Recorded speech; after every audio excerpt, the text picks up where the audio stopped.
All right, everyone. Welcome to another episode of Israel Unfiltered. I have with me Brian Blum. Brian Blum, right? It's Blum. actually both. It's Right. Blum in It's America, Blum, Bloom right? in Israel. Blum Right. and I was going to Bloom, say, both. in Israel's Bloom, right? But it's Blum like this. Here, it's spelled like You this. know, Actually, this is book. it's spelled Right. BLUM. I'll tell you a funny story. I know you haven't even introduced me Yeah, yet, go but for it. my Yeah, I think wife, you're doing justice. Go for it. Yeah. my wife Jody. Okay, so she grew up. Well, we both met in the States. We grew up in the States. So I was Blum in the States. I became Bloom in Israel, but I'm still Blum when I do my radio shows and when I'm talking to people in the States. But she prefers the Hebrew pronunciation of Bloom rather than Blum. So when she introduces herself as Jody Bloom. And then I say, "Hi, I'm Brian Blum." And people don't actually know we're married. That's really cute. That's actually really cute. I'm sorry. I'm wondering maybe she does that on purpose, Brian. Well, the other funny thing is that Israelis can't pronounce Jody. They always go Judy. They just don't have the O sound. It's not something they're familiar with. So they look at her name in Hebrew and they say Judy Bloom, and then they go. Their eyes get wide. Usually in a store, they go Judy Bloom, the author. The writer of children's books is standing in front of me buying shawarma. This is amazing. And then she says, "Sorry, it's not me. It's Jody Blum." Maybe she shouldn't apologize. She should just roll with it. Why not? Yeah. Sincere as Okay. freedom authors. So business and technology. Yes. Business and technology we're here to talk about, predominantly particularly in Israel. For those that don't know, Brian writes for the Jerusalem Post, he writes for Israel 21C, and he writes for a bunch of other publications. And mostly about business and technology. You're originally Olaf from America. And at first, let's just start like, what the hell is going on right now in the tech industry? Is my question to you. How are you feeling that in the recession? Obviously, I can answer this well, but I want to hear what you're being able to hear from a reporter as a journalist. And then I also want to know, since you also write about business extensively, outside of tech, how has the Israeli economy been affected? Okay. So first of all, I will answer your question about how it's affecting the high tech scene in Israel from an anecdote from my daughter. Okay. So I have a few kids, and one of them is a 29-year-old daughter who works for a company in Jerusalem called Auto Lead Star. They develop software that helps car dealers in the U.S. sell more cars, manage their leads. It's a lot more than that, but it's a pretty cool company, and she's pretty happy there. And she's in human resources, so she's actually in charge of hiring.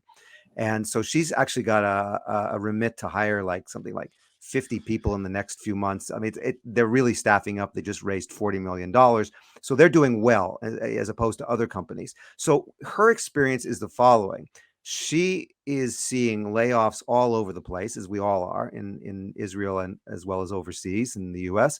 And her job is to scour LinkedIn and to see who's getting laid off and to try to hire them if they're good, like back end programmers for her company. So her experience is, it's pretty awful out there. There's a lot of layoffs. But there are also companies like hers that have raised money and now are able to hire. So, I don't think that the current recession and layoffs are going to be permanent. I think this is a phase. In fact, a couple of years ago, I wrote an article for the Jerusalem Report that analyzed what Israel was going to do with the estimated 15,000 vacancies in the high tech space. We were just missing people, and there just weren't enough high tech, employees in Israel to fill those jobs. So we wrote about how we're looking into, bringing more women in, more ultra orthodox programmers and high tech people in, more Arabs and Palestinians into the space. I don't know actually at this point whether or not those numbers need to be revised, but I don't think so. You don't go from 15,000 open vacancies to zero in a matter of a couple of months of recession. So I think we're going to be okay, but it's going to be hard in the meantime. Right, awesome. So, what about other businesses in Israel that are not tech related? Since you write a lot of all kinds of businesses, not just technology, even though technology is Israel's main economic driver, probably the only one, maybe, or the primary, that's for sure. How is the rest of the business industry handling the recession? Well, I was just reading that I think this year we're on track to bring in about 2 million tourists into Israel. And tourism is a big business, a big industry. Now, 2 million is not our high, but it's certainly not the low, during the COVID. closures and lockdowns. So that's bringing back work to the tour guides, and they're very, very happy about it. So many people that I know who are tour guides wound up retraining during the pandemic. A lot of them wound up teaching English or doing technical writing or things like that. Not things that they necessarily wanted to do, things that probably left in order to become tour guides because they wanted to do that. So that's coming back. That's good. But there's inflation here. It's not as bad as it is in the United States, but Tenuva, which is one of Israel's, perhaps its largest food conglomerate, which is actually owned by the Chinese now, announced a something like 4 or 5% increase across the board in prices, and is one of Israel's largest supermarket chains, Supersol Deal, said we're not complying with this. We can't, do this to the public. They're not going to accept a price increase on all their favorite products. In the last couple of days, they backed down and said, okay, what are we going to do? We can't not have Tenuva products on our shelves, so we're going to bring them back and pass along the cost. So that's hitting the market, and that's hitting Wait, people very directly. the supermarket, I was reading about this. The supermarkets are pushing back against Tenuva, correct? They're refusing. They were, but it didn't last. They gave in. They gave it. Got it. Okay, yeah, that's Yeah. fascinating. Yeah, I think and Strauss also makes me. I think they're 50% on China too, right? I can't remember if Pretty sure who Strauss is owns fifty Strauss. percent. I think well, the Are they own? Strauss family, but I think half of it is sold to Chinese too. If you Very think that's likely. is this a growing trend in business that I find China's trying to purchase up a lot of like main infrastructure and things that countries need in order to live. We're seeing that they're trying to take over, the port in Haifa.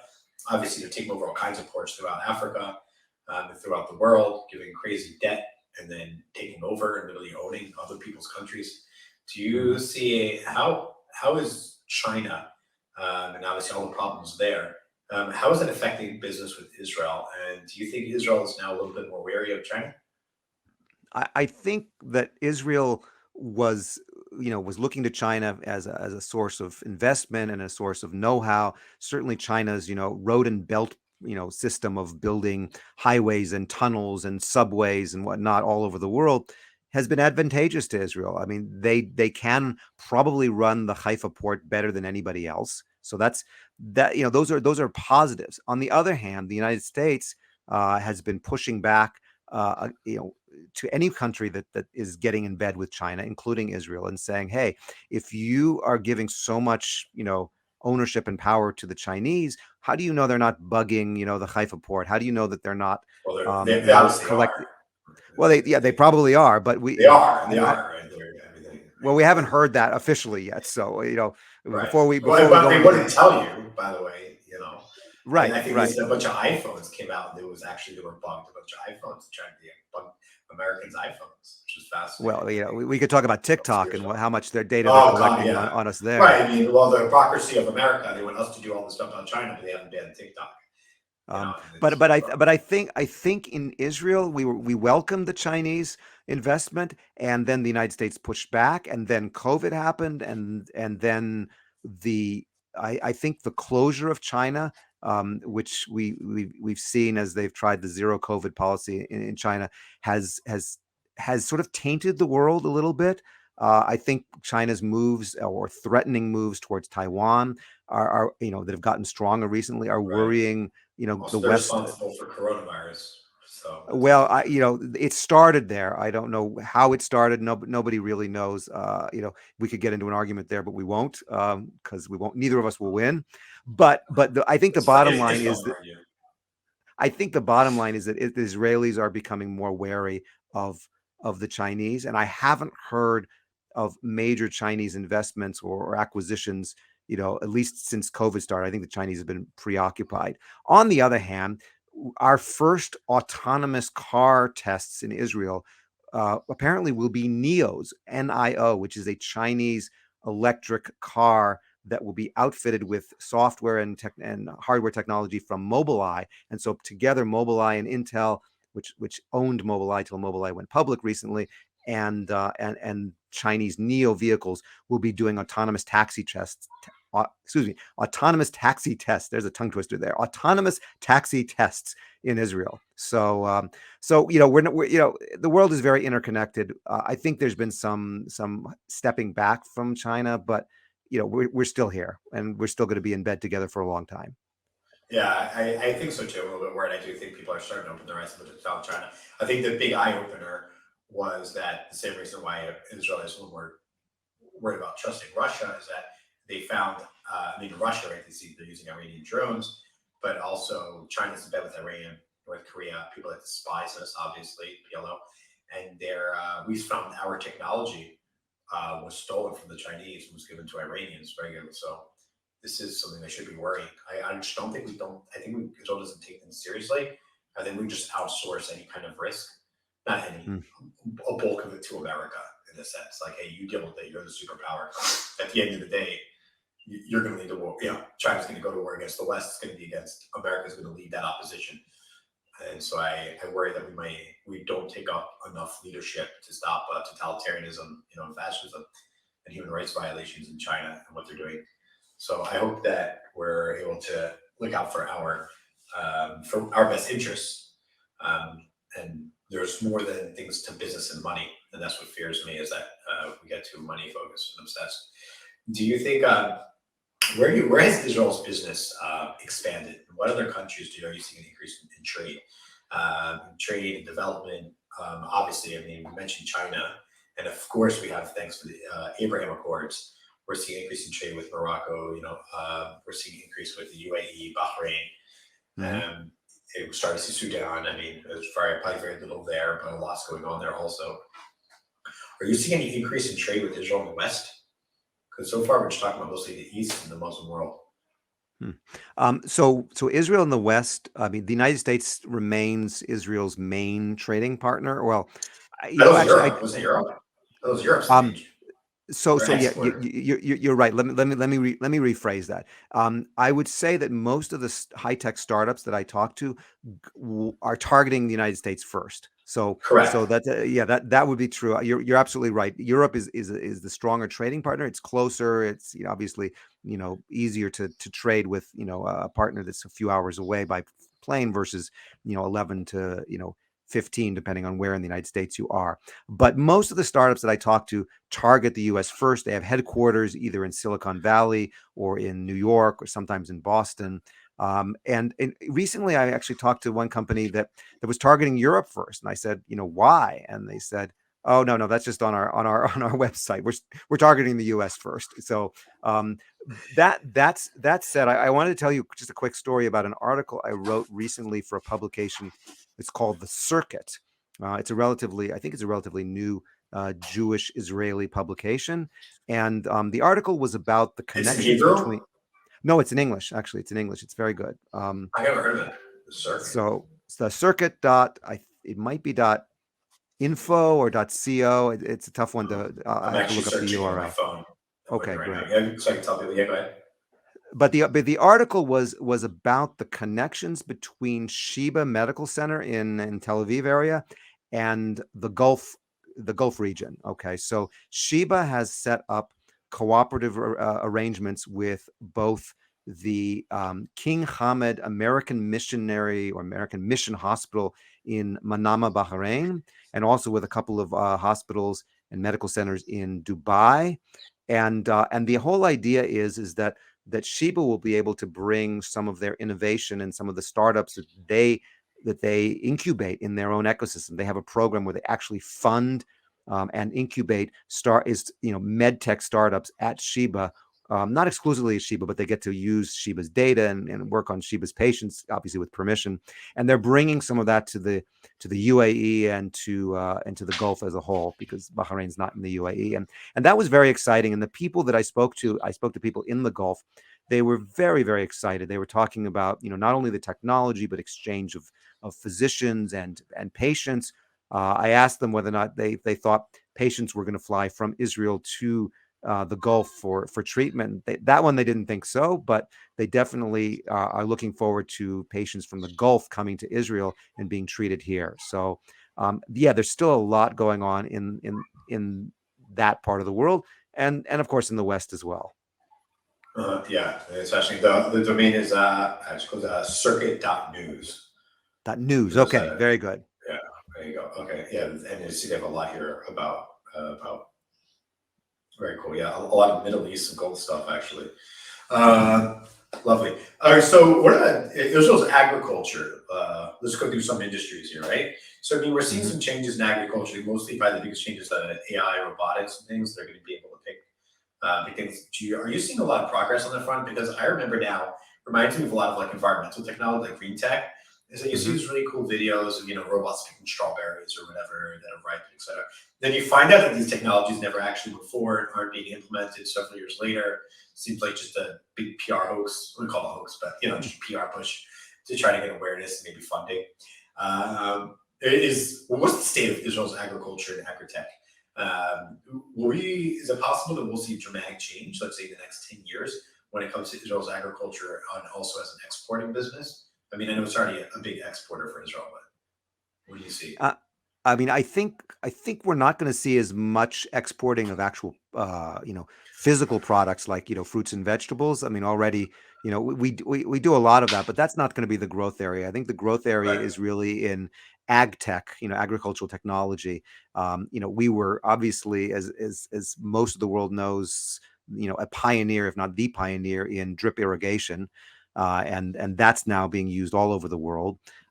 We're not the originators of desalination technology, but we have probably put desalination technology to better use in Israel than pretty much anywhere I know. I mean, I just was on a tour in the Dead Sea area over the weekend, and they told me that the Sea of Galilee, the Kinneret, which used to be the main source of water for the whole country, now provides only, and I don't even know if this is true. This is what the tour guide said, but it was shocking to me. He said only provides about 2% of the water that we drink in Israel today. The rest of it either comes from underwater aquifers, which you find in the Jerusalem area, or desalinated water coming from the Two Mediterranean. percent? I don't believe that. Yeah, that's what he said, and I know the percent is much lower than you think, and I know it's continuing to decrease as technology and desalinization and cleaning water, right? Bound water, clean water, and all that.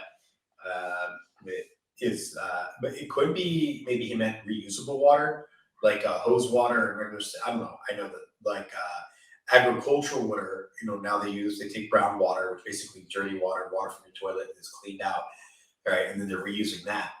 mm, I know that is much lower, so maybe it was that, not drinking water per se. Drinking water is usually straight from the desalinization, but also actually from the Kinneret that's better for drinking than, let's say, brown water that's purified. For those that don't know, we're talking about technology here, so we'll talk about some water tech. What they do is they collect all kinds of dirty water, the sewer and everything, and then they're actually everything that's flushed. So they're able to they remove everything that isn't the H2O part, the H2O, specifically what makes it water. All of the mhm. dirty stuff, they clean all that out, and then you have clean drinking water again. The whole fear that we're going to run out of water, as like the Earth was never scientifically found because you can't run out of water.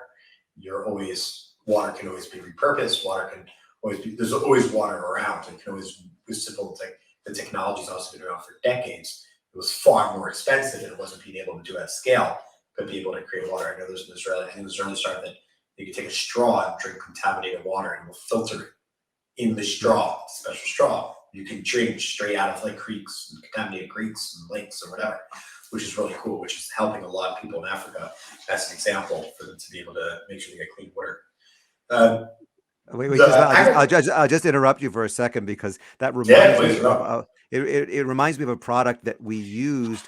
Our whole family went about 10 years ago to hike in the Himalayas in Nepal. Started in Kathmandu, went to Pokhara, did 11 days in the mountains, and the entire time we had something called a SteriPen, which is it's not an Israeli product, but it has a UV light in it, and you put in regular tap water or water from a creek or whatever. You put the light into the bottle. You shake it for about a minute and a half, and you had get clean water. And every morning, it was funny. There's 5 of us, and every morning we would spend about a half an hour filling the bottles and Shaking. going shaking the bottles. But it was more biodegradable and much more environmentally friendly than buying, bottled water on the trail. And then what do you do with the bottles, the plastic? Right, So, right, right. But it's wasted 30 minutes every day. So it's uh, like, yeah.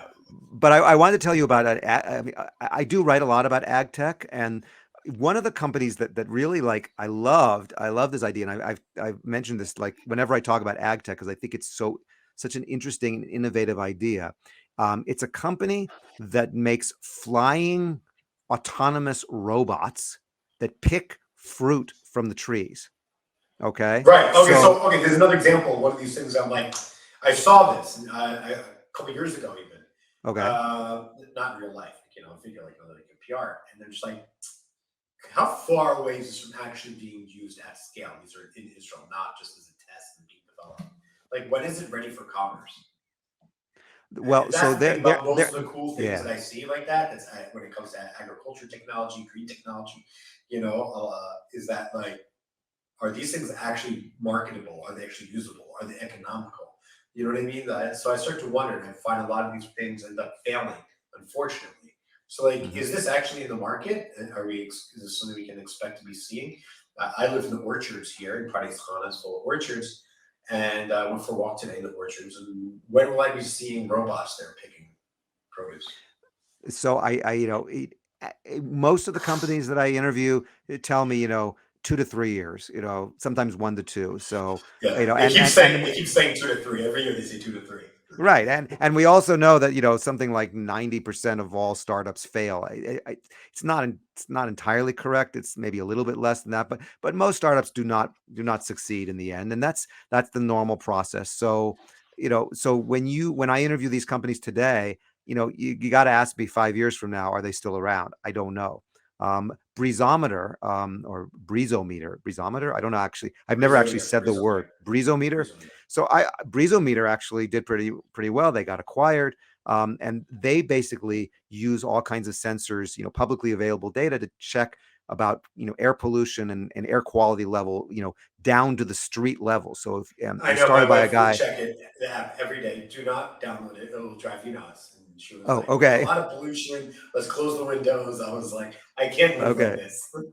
Okay, well, but it was important for No, the joking. people who She gets developed it it because right, of because the course. guy Allergies, things like that. It's great. Yeah, allergies and yeah, exactly. So there's it goes both ways. Some companies succeed, some don't succeed.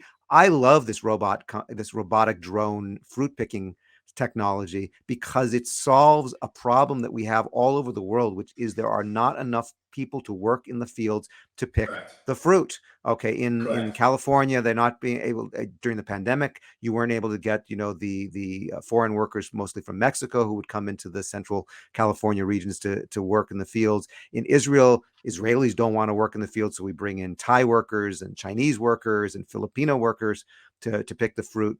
And workers are human. They need breaks. They get sick. They need vacation days. They need sick leave. They have to tend to their families. Robots can work 24/7. They never, have to take a break. And this particular company said, you know what?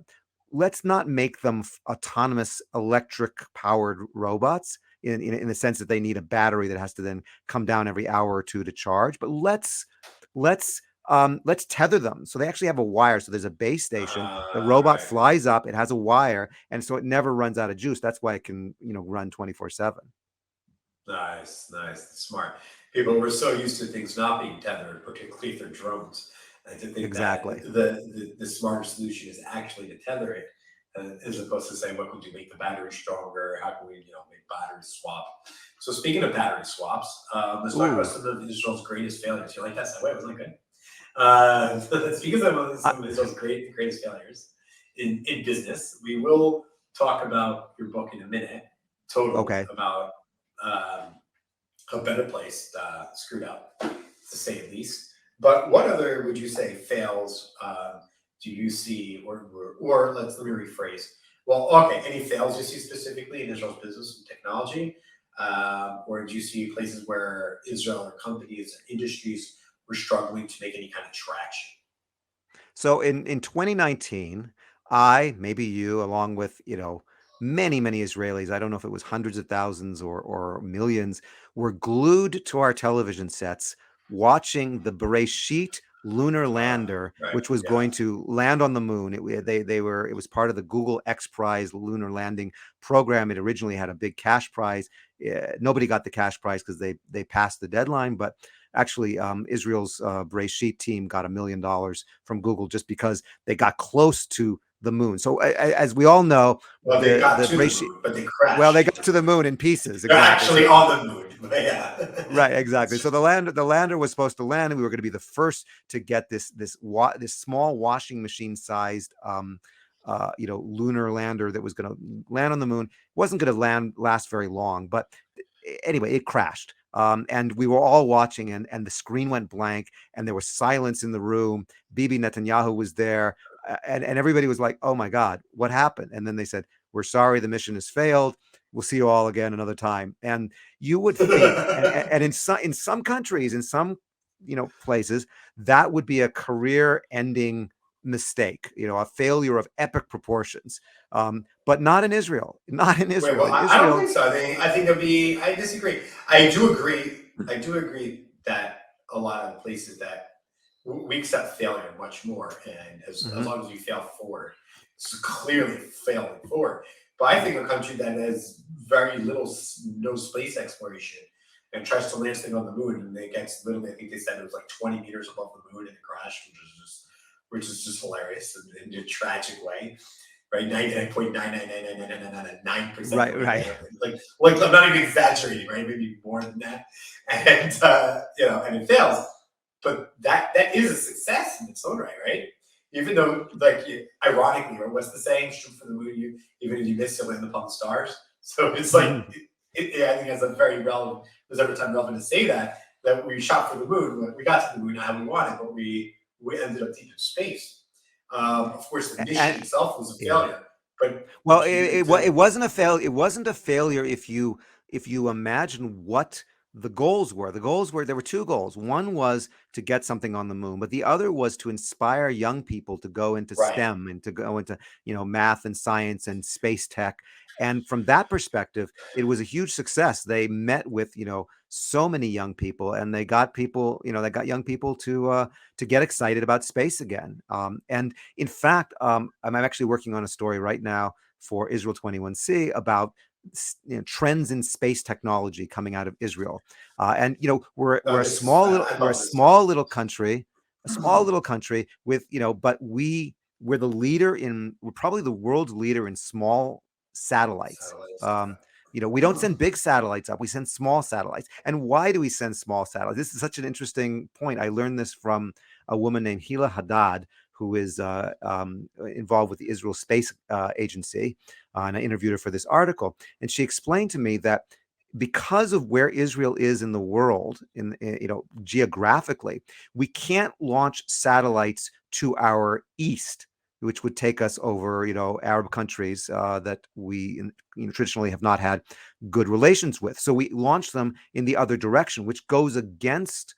I don't remember if it's against gravity or the winds or what, but it's harder to do it in the other direction. So therefore, we've had to make our satellites smaller. So the reason we have small satellites is not just because we like to do things small, but because we were constrained by where we could launch. I never knew that. It's That was amazing what fascinating. constraints can do. Yeah, for those that don't know, when you launch something into space or you go to the International Space Station, it doesn't just go out. It goes out and it circles the Earth. It goes out, it gets in the orbit of the Earth, and then it leaves the orbit to go where it wants to go if you're going to leave the orbit. And so that's why it needs to go as the Earth rotates and revolves. There's a lot of engineering, a lot of science that's involved with that. And so therefore you need to have good, be wider than Israel's 9 miles in order Right. to be able to do that. Because the world rotates, east to west, kind of on an angle, but on the axis. Right. So space, let's talk about the future of space. I've been speaking about this a lot lately with my friends, is that when I talk about technology, also with prospects and clients, was don't know into marketing technology for marketing, marketing for technology companies, is that Israel's advances in technology appears to have come from the military, out of forced out of defense. So I think you can think of what the future is where we'll see more technology. So, it was first it was weapons, and then let's say cybersecurity, AI, very important for the military. Data processing, right? That's part of related, right? Being able to process a lot of data quickly and organize and sort data to give you what you need. And I think the future, in order to control things on Earth, to control things on space. I mean, you can see that just with Elon Musk, Starlink able to restore internet to basically all of Ukraine, have better internet than most of the Western Hmm. world. Even right now, I think they're like 500 megabytes download or something like that, 100 upload or something. Right, and that's so. The future is in space when it comes to defense. So I think that's why we're seeing a big push there. And so is it safe to say, not just from Israel, but from every country, we should be seeing a huge push into space for national security issues? I mean, I haven't researched that, but I would imagine that, space is the source of the next, perhaps the next wars. I mean, I was thinking about, that episode in season 2 of the Apple TV Plus series For All Mankind, which did a reimagining, sort of an alternative reality of the space race. In this alternative reality, we're already on Mars, but at one point there's a space race between a war between the United States and Russia on the moon. The U.S. wants to send nuclear weapons, or maybe Russia does, and there's going to be a battle, of nuclear power on the moon. It ends peacefully, but I wouldn't be surprised if at some point the creators of that show and Ronald D. Moore, who was behind Battlestar Galactica as well, so he seems to have a good prophetic attitude on the future. Let's hope there's not going to be Cylons in our future as well. For those who watch Battlestar Galactica, now you're terrified, but okay. I got yeah, it's not trying to scare the audience. I think people are less scared about that than I think they're more scared of the general of probably the nuclear war and the satellites. I don't think the future, the next big war is going to be in space. I think the next will be cybersecurity related. Hmm. That's my. I just think they'll just hack and shut off your water and your power. And once you get the people to turn against your government, you already have to tax soldiers. So they'll tax Right. civilian infrastructure, which is a far bigger pain for our country than attacking soldiers. So and military infrastructure. So I think that's probably where we're going to be heading in the, let's say, in the wars in the next 20 to 30 years, maybe. But I could be wrong. It could be more in space. What is that anything else on the space front that Israel should know about? Will Israel not be sending large satellites? I feel like getting up in space is like the number one priority right now when it comes to, let's say, defense and becoming a stronger power. Would you agree with what I just said? And is there anything else on the space front? If not, I want to ask you actually about finance.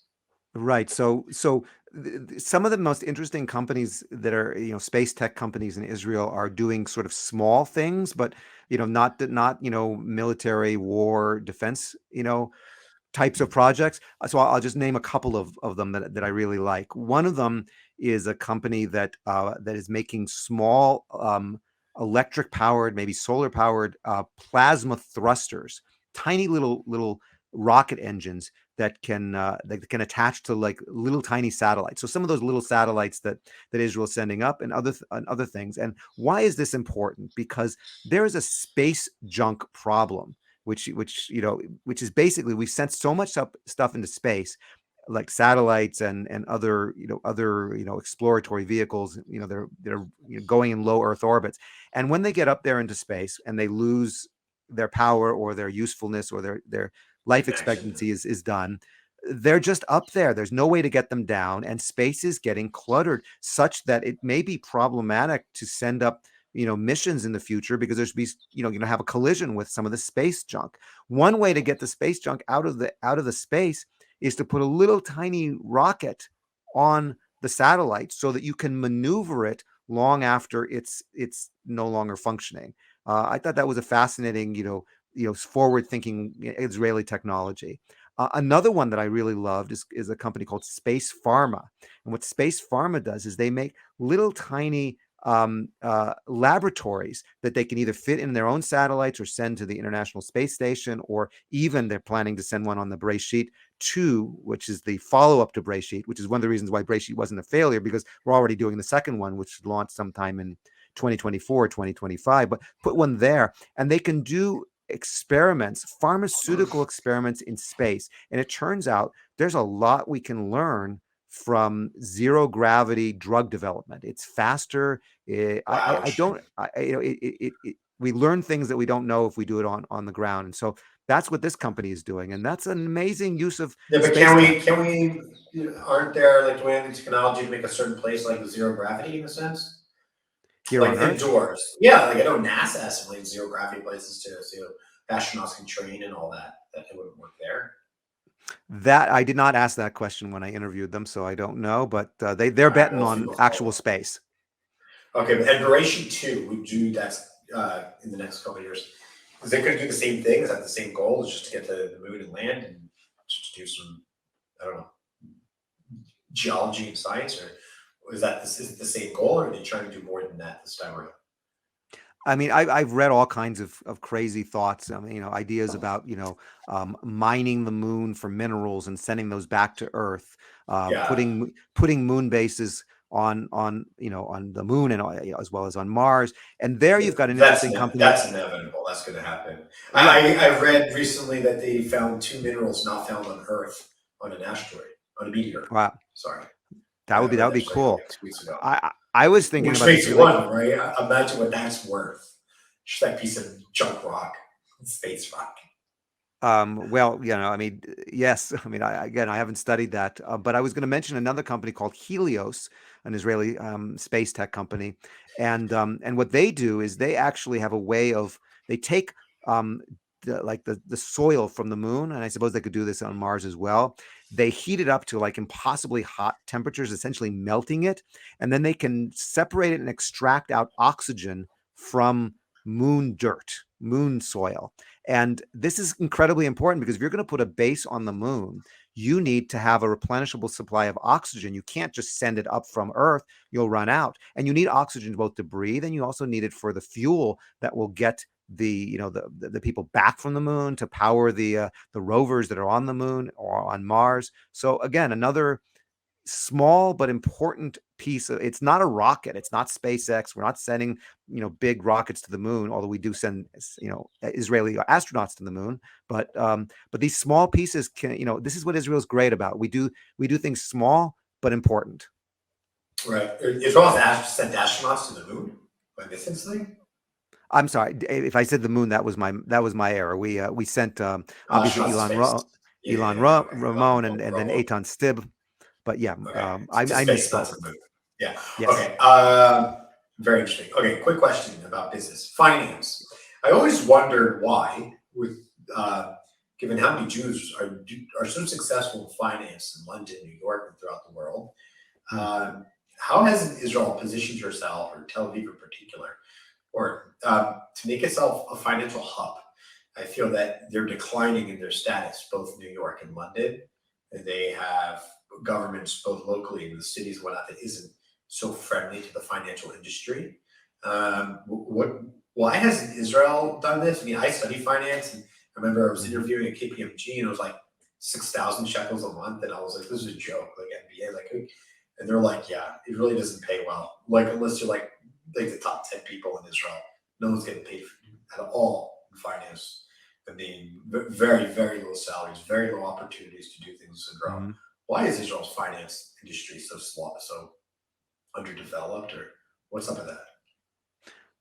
You finally stumped me, y'all. I do not have an answer to that one. I've never really looked at that Uh, particular market. I'm sorry. well, I know you. maybe you can look into it because I don't. I mean, finance makes the world go around. I love finance. I was able to afford my home because of mortgages, modern financing, and so I don't know, but I don't know. Maybe in your future research is you can look into the finance industry because I have no idea why it's so lacking. It's beyond me.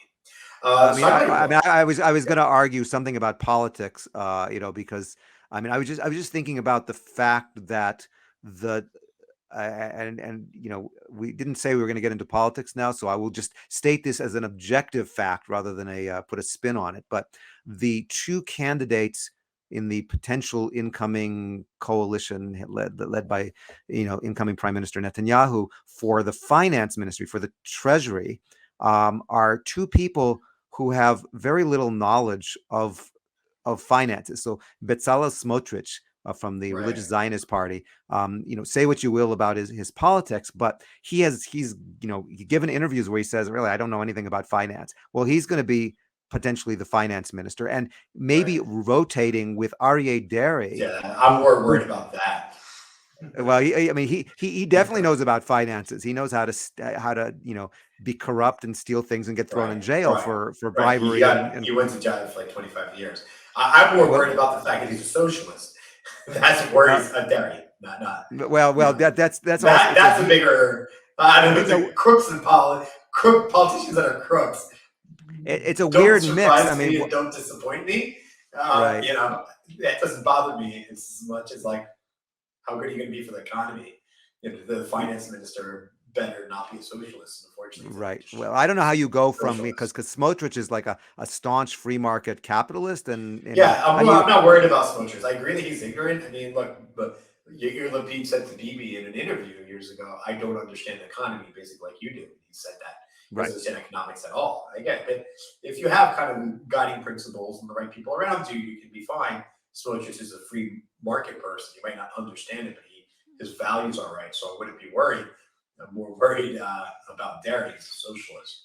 Uh, Anyway, I don't think that's the reason why we're not so our prowess in the It financial has space nothing to is do with it. I mean, BB could have made push money. He's been in very free market. He's been phenomenal for the right. economy.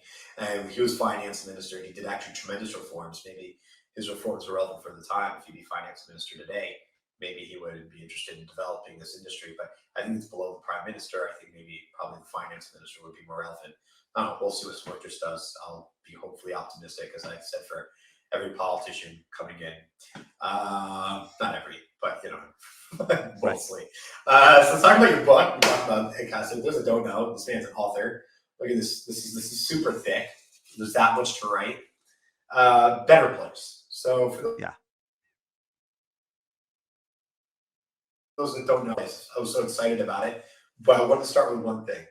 The Yeah. opening book of Startup Nation, the opening chapter, or Mm-hmm. the intro was about Better Place, which was captivated me when I read it. It was like 15 years ago, maybe that book came out, a long time ago. And unfortunately, it failed epically. Like, you don't lead with this as a success story in a book when we try to define Israel as a startup nation if it's going to collapse so terribly. So, what led to the collapse is this? And I have some follow-up questions about: are we seeing other things, and other similar challenges in Israel's high-tech space, particularly now? Right. So I wrote this book about Better Place. It's called "Totaled: The Billion-Dollar Crash of the Startup That Took on Big Auto, Big Oil, and the World." And Better Place for listeners and readers and viewers who don't know, was a company that wanted to revolutionize electric cars before Tesla even really took off. I mean, Better Place had raised almost $1 billion by the time it went out of business, but Tesla was at that point still, taking loans from the U.S. government. Elon Musk was bragging that he didn't have an apartment. He was sleeping on people's couches. They didn't have any money. And Better Place was getting all the buzz when it started in 2007, 2008, before it really, Tesla became what it is today. And Better Place's model was to not have plugging in to charge your battery when it was running out of juice, but to swap the battery. So you wouldn't, pull into a charge spot and plug in and wait for 40 minutes to get, another few hundred miles of charge. You would pull into what looked like a car wash. It had robots that would come out of the building, go underneath your car, unscrew a plate under the car, remove the spent battery from your car, take it back into the station, put a brand new filled up battery into your car, put it back in, all this in 5 minutes, and off you go. You've got more range. And that was Better Place's big idea. And it made a lot of sense in 2007, 2008, because at that point, the best batteries that we had really couldn't get more than about 140 kilometers on a charge, which is about 70, 80 miles. Think about the Nissan Leaf at the time. Oh Not, God, that was yeah, it. Really? that was it. In those days, they were I really, didn't know. I know the battery technology has dramatically improved. yeah. We're going in 500 miles now. on the Yeah, battery. exactly. No, but it was terrible. So battery swap was this brilliant idea, and Better Place, captivated the world. The CEO was, he gave a TED talk that was viewed by over 1 million people. He was on the cover of every magazine. The boy wonder who raised all this money to build this game-changing technology. And in fact, our family owned a Better Place car. One of the reasons that I wanted to write the book was that we bought one, and we bought it in part because of the first chapter in Startup Nation. We Okay. we read Saul Singer and Dan Signeur's book, and I was like, wow, I got to get one of those electric cars with the battery swap. So in fact, one summer, it was August 2012. What actually happened is we were actually looking for something to do with the kids. We'd spent, like, it was summer vacation. We'd taken the kids to the zoo and the aquarium and the parks and the museums, or whatever was appropriate for the kids. And it's like, what are we going to do now? It's a long summer. I know. Let's go to Herzliya, which is where Better Place had a showroom, a visitor center. And it's just an experience. We'll go see the movie. We'll see the holograms. We'll Yeah, drive I the went in car. 2009. I was getting my And MBA party lot, and they took us. It was cool. Okay, and then we'll go home, and then that was the whole idea. But that we got in that car, and you drive an electric car. I don't know if you've ever driven an electric car, but they are amazing. They feel so powerful. Not just that they're smooth and quiet, but they are so powerful. They accelerate so quickly because they have less moving parts, and the direct connection between the wheels and the engine that you don't have with, like, combustion engines. And we were hooked. And then, remembering my feelings about Better Place from the book, Startup Nation, within a week we had put down, our deposit. Within a couple of months we had our car. How much did you have to put down? I don't remember the exact amount. I can tell you the full car cost 137,000 shekels, which is about $35,000 Yeah, at the time. So it's about the same in Israel as a Toyota Corolla that's or a Honda right. Civic. And the Better Place car was not like a Tesla or a It Mercedes was or a a Renault, BMW. right? It was a Renault, and people don't No, like Renault. Renaults. Yeah. That was, for those I of you. didn't. What a flop that was. So yeah. So Anyway, so we bought sexy the car. technology, sexy idea. Yeah. Let's go with Renault. Well, no, it it wasn't that they chose Renault. It's like, if what happened is that they got Shimon Peres involved. He really No, there's a liked the mistake. idea. No, come on, Shimon Peres is a visionary. I'm not gonna agree I with you know. there. I'm Um, only saying because of all these sexual assault allegations and uh, all that. okay, well, I'm not going there at all. But they also got Ehud Olmert involved, which is, you're going to give me an Ehud Olmert story. Um, but Also but corrupt. but between the two of Next, them, you're gonna particularly say with Shimon Barack. Peres. No. But I'll tell you about an Ehud Olmert story in a moment. But between the two of them, they invited pretty much every car maker to come and meet with Better Place and see if Better Place could make electric battery swappable cars for Toyota, for Honda, for Mitsubishi, whoever. They all said no, except for Renault. So it's not that Better Place chose Renault. Oh, It's that interesting. Renault said, okay, we'll do it. And why did Renault say we'll do it? Because they were the only one of the car makers that Better Place talked to that really didn't have their own sort of hybrid strategy. All the other manufacturers were looking at hybrids, It was gas right. and electric powered cars. Oh, right. Oh, And God. Yeah, that's right. That's right. right. And Carlos Ghosn, the Because the CEO hybrid of, was so popular. The Prius was, wow, yeah, so yeah. popular. I forgot it right then.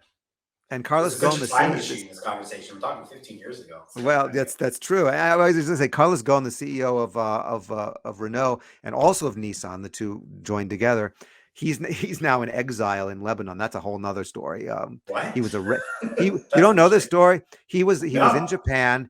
Apparently, he was accused of funneling money in ways that were not legal. He was arrested.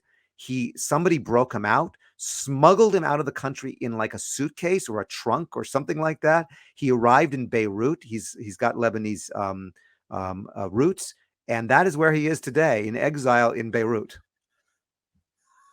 Okay, that's another story. But anyway, but he famously said, he has this great quote. He says, why is Renault not interested in hybrids? Because hybrids are like mermaids. Why are they like mermaids?